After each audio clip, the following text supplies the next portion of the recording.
ये सब चीज़ें। अभी देखिए मेरी बहन की शादी हुई थी, शादी तय हुई, सब कुछ हुआ, तिलक चढ़ाने हम गए, जहाँ उन्होंने कहा जौन पिंडी पर रखवाने के लिए वहाँ हमने रखा, कुछ नहीं बोले हमने सब कुछ किया जो उन्होंने कहा। उन्होंने कहा यहाँ पैर छू, हम हाथ जोड़ लेते, तो किसी पैर नहीं छूते। सब कुछ किए, चले गए अपने घर। शादी तय हुई, शादी की डेट फिक्स हुई, लड़के को हमने फ़ोन किया, हमने कहा बाबू देखो तुम्हारे घर में आया था तुम्हारे हिसाब से, मेरे घर तुम आओगे शादी मेरे हिसाब से होगी। तो कह रहे भैया आप करना क्या चाहते हैं? हमने कहा देखो मैं तो संविधान से शादी करूँगा और तुम्हें कोई दिक्कत हो तो बताओ। कह रहा भैया जैसी इच्छा हो आपकी वैसे करिए शादी, मैं तो आपसे पहले से भी सहमत था, अब भी सहमत हूँ, मुझे कोई समस्या नहीं है, लेकिन पिताजी को मेरे देख लीजिएगा। हम लोग उनकी चिंता तुम न करो, उनको हम देख लेंगे। और हमारे पिताजी मार्क्स और लेनिन को पढ़ने वाले व्यक्ति थे, तो मुझे समस्या हुई नहीं, लेकिन मैंने किसी को नहीं बुलाया था। मैंने करीब 40-50 लोगों को बाहर से बुलाया था, पूरी टीम बाहर से थी।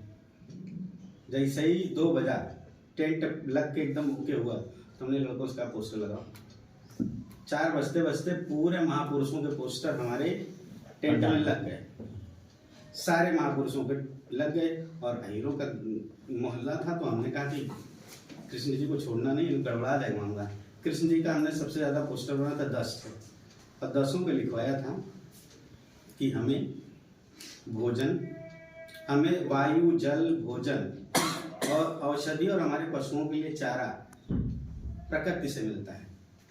तो किसी धूर्त इंद्र की पूजा, बलात्कारी इंद्र की पूजा ना करके प्रकृति की पूजा करो। और प्रकृति की पूजा की शुरुआत तुम लोग गोवर्धन पूजा से करो। गोवर्धन पर्वत जो है इसी की कंदराओं, इसी के आसपास हमारी गायें चरती, इसी के आसपास हमारे खेत।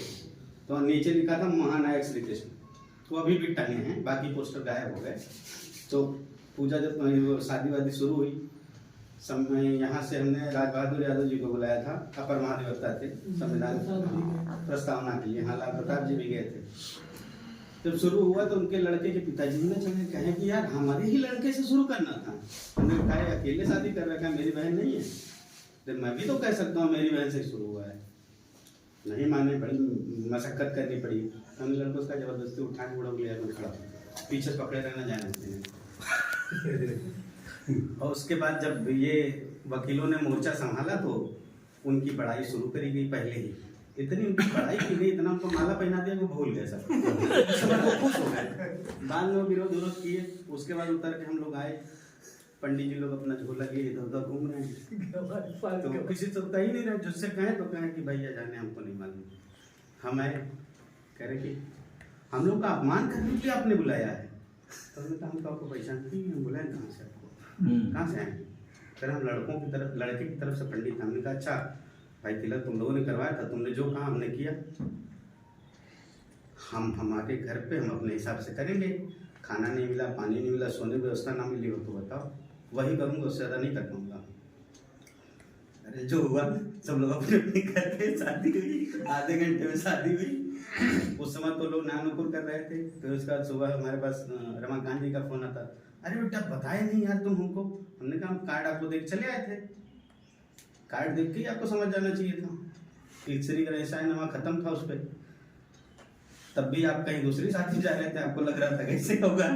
बाद में उनको लगा होगा कि नहीं ये ज़्यादा इम्पोर्टेंट शादी यहाँ जाना चाहिए था, तो ऐसा लगा नहीं आए। लेकिन बाद में मुझे लगता है कि 6-7 महीने तक मुझसे मिलने के लिए मेरे घर पे लोग जाते रहे।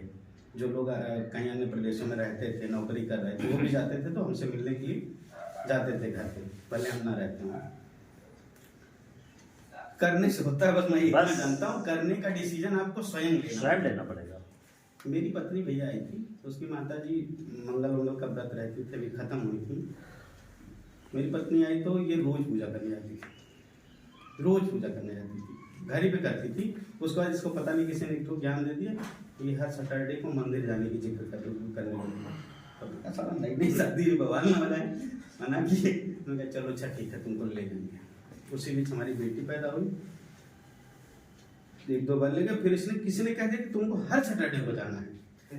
बड़ी समस्या हुई। तो बेटिया इतनी समझदार हो गई थी कि खाने पीने लगी। तो मैंने कहा चलो अब तो ठीक है। हम इसको कहते तुम मंदिर जाओ, हम लोग वहीं हजरतगंज में एक ठो ना मोती महल करीलीफ, जानबूझ के जिस दिन ये मंदिर है उस दिन हम उल्टे सीधे चीज हम लोग खाते थे, हम उसको भी चखाना शुरू कर दिए थे, चिकन मटन ये वो सब। 2 साल में गया, हम लोग मंदिर नहीं जाते थे, वो वहाँ मंदिर आधा किलो उसको दे जाता था, आधा किलो हम लोग वो बेसन का लड्डू लेते थे अपने वहीं खाते थे, पहले ही शुरू कर देते थे। 2 साल बाद धीरे धीरे उसने अपना ही छोड़ दिया, सब खत्म हो गया। आज ये खुदा कहती है पूजा वूजा करती, धीरे धीरे सब पे धूल मिट्टी जम गई है, फेंका तो नहीं गया अभी कहीं उठा के, लेकिन ये है कि पूजा उसने भी बंद कर दी है।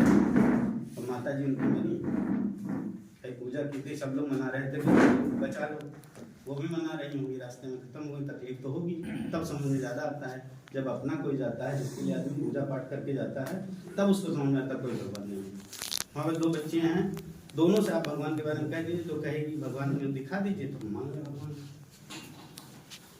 बदलाव मैं नहीं कह रहा हूँ, एक अपने घर से करना पड़ेगा, हमें अपने घर में बदलाव करना पड़ेगा, बच्चों को सिखाना पड़ेगा, महापुरुषों को अपने बच्चों को बताना पड़ेगा, उनकी फोटो रखनी पड़ेगी, भगवान की फोटो की जगह अपने माँ बाप, अपने दादा परदादा की, अपने महापुरुषों की फोटो रखिए, तब जाके बदलाव होगा। इतने के साथ धन्यवाद, बहुत बहुत धन्यवाद। बस 2 मिनट बैठिए, मीटिंग समाप्त।